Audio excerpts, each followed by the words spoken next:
हमारे साथ नेपाल देश लुम्बिनी प्रदेश के मुख्यमंत्री हैं चेत नारायण जी। सर, भारत नेपाल का संबंध बहुत प्राचीन है, रिश्तों वाला संबंध है।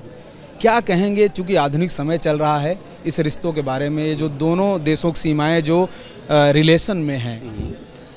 नेपाल भारतको सम्बन्ध भनेको यो प्राचीन कालदेखि नै यो अत्यन्तै भाइचारा सम्बन्धको रूपमा विकास हुँदै आएको सम्बन्ध हो र यो सम्बन्ध अहिले पनि उत्तिकै महत्त्वपूर्ण रहेको छ र कायमै छ।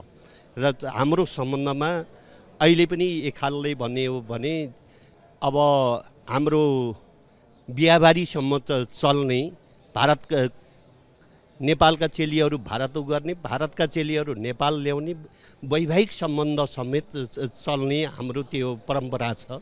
त्यस मानेमा पनि हाम्रो सम्बन्ध भनेको अत्यन्तै सुमधुर र गाढा छ र नेपालका अब हाम्रा बोर्डरहरू पनि पुरा नेपाल र भारतको बोर्डर पनि खुला छ र यताका मान्छेहरू भारत निर्वाध ढङ्गले जाने र भारतका मान्छेहरू पनि नेपाल निर्विवाद ढङ्गले आउने त्यो परिस्थिति छ। त्यसले गर्दा यो सम्बन्धलाई अझै सुमधुर बनाउने र विशेष गरेर भारत पनि हिन्दूहरूको बाहुल्य भएको मुलुक हो र नेपालमा रहेका जुन हिन्दू धार्मिक पर्यटकीय स्थलहरू छन् र यो लुम्बिनी प्रदेश भनेको देवभूमि हो, तपोभूमि पनि हो। त्यस मानेमा त्यहाँका हिन्दू धर्मावलम्बीहरूलाई म प्रदेश सरकारको तर्फबाट नेपाल आउनको निम्ति आमन्त्रण गर्न चाहन्छु। जिस तरह से अभी अयोध्या में भगवान राम की मंदिर बन रही है, बहुत ही दिव्य भव्य, कैसा लग रहा है नेपाल के लोगों को यह सुनकर?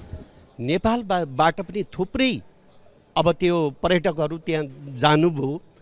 अब लाखौँ लाख यहाँ नेपालबाट भारत जाने काम भयो र त्यस्तै गरी नेपालको पवित्र अब स्थल जो अब ऋणी सालग्राम अब त्यो भएको स्थल हो। अस्ति मात्रै हामी इन्डियन पत्रकारलाई समेत हामी आमन्त्रण गरेर सालग्राम हामी उत्सव मनायौँ र हामी अर्को वर्ष हामी त्यहाँ ठुलो एउटा मेला आयोजना गर्ने र सिङ्गो अब भारतवासी जो हिन्दू धर्मप्रति आस्था विश्वास राख्ने अब जनसमुदायको निम्ति ऋणीमा आएर त्यो थलोमा आएर स्नान गर्नको निम्ति, त्यो गङ्गा स्नान गर्नको निम्ति म आमन्त्रण गर्न चाहन्छु। किनकि भनेको त्यो एउटा ऋषिहरूले तपस्या गरेको र अहिले पनि हिन्दूहरूले मान्दै आएको जुन सालग्राम हो, त्यो सालग्राम भनेको अन्यत्र कोही पनि पाउँदैन। केवल ऋणी त्यही गण्डकी नदीमा मात्रै पाउन सक्छ, त्यो अन्यत्र कोही पाउन सक्दैन। त्यस मानेमा पनि यो लुम्बिनी प्रदेश भनेको अत्यन्तै महत्त्वपूर्ण प्रदेश छ र जुन संस्कृतको व्याकरणको लेख्ने पाणिनि ऋषिको तपोभूमि, जहाँ उहाँले तपस्या गरेर उहाँले त्यो सांस्कृतिक व्याकरण लेख्नुभयो, त्यो पाणिनिको जन्मस्थल पनि अर्याखाँचीको पाणिनि तपोभूमिमा भएको हो।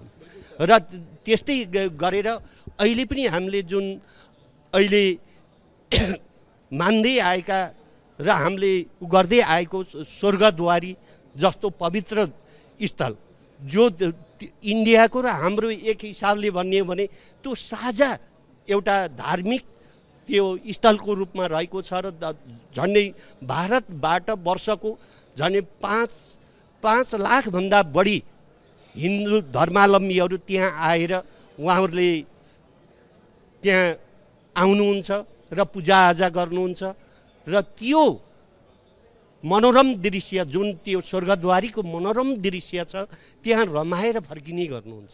र अझै धेरैभन्दा धेरै धर्मावलम्बीहरू मैले नेपालमा आउनको निम्ति, विशेष गरेर लुम्बिनी प्रदेशमा आउनको निम्ति मैले यहाँहरूको मिडिया मार्फत आमन्त्रण गर्न चाहेँ, निम्ता गर्न चाहेँ। सर, लुम्बिनी प्रदेश भारत का पड़ोसी मतलब सीमावर्ती राज्य है, प्रदेश है, और जिस तरह से भारत और नेपाल का ओपन बॉर्डर है, लेकिन इसी ओपन बॉर्डर का कुछ लोग फ़ायदा उठाना चाहते हैं। एक इनपुट्स मिला है कि पाकिस्तान से कुछ लोग भारत में प्रवेश करना चाह रहे हैं, तो क्या कहेंगे इस पर और किस तरह से आपकी एजेंसी और सिक्योरिटी फोर्स इस पर तैयार है? नेपाल सधैँभरि आतङ्कवादको विरुद्धमा दृढतापूर्वक उभिएको मुलुक हो र त्यो आतङ्कवादलाई निस्तेज गर्नको निम्ति नेपाल दृढ छ र आतङ्ककारीहरूलाई नेपालमा हामी कुनै पनि मानेमा हामी भित्रन पनि दिँदैनौँ र हाम्रा सम्पूर्ण लाइन एजेन्सीहरू विशेष गरेर हाम्रो चारै तहको सुरक्षा निकायलाई हामी एलर्ट गरेर राखिराखेका छौँ र त्यो अवस्था आउन लुम्बिनी प्रदेशमा हामी दिँदैनौँ। भारत की सिक्योरिटी फोर्स और आपकी सिक्योरिटी फोर्स बराबर कोऑर्डिनेशन में है? बिल्कुल, भारतको बोर्डरमा रहेको जुन सुरक्षा निकाय छ त्यो सुरक्षा निकाय दुवै मुलुकका सुरक्षा निकाय बीचमा समन्वय र सहकार्य भएरै हामी अगाडि बढ्नको निम्ति निर्देशित गरिराखेका छौँ र त्यो ढङ्गले समन्वय र सहकार्य भइरहेको छ। बहुत बहुत धन्यवाद सर। धन्यवाद।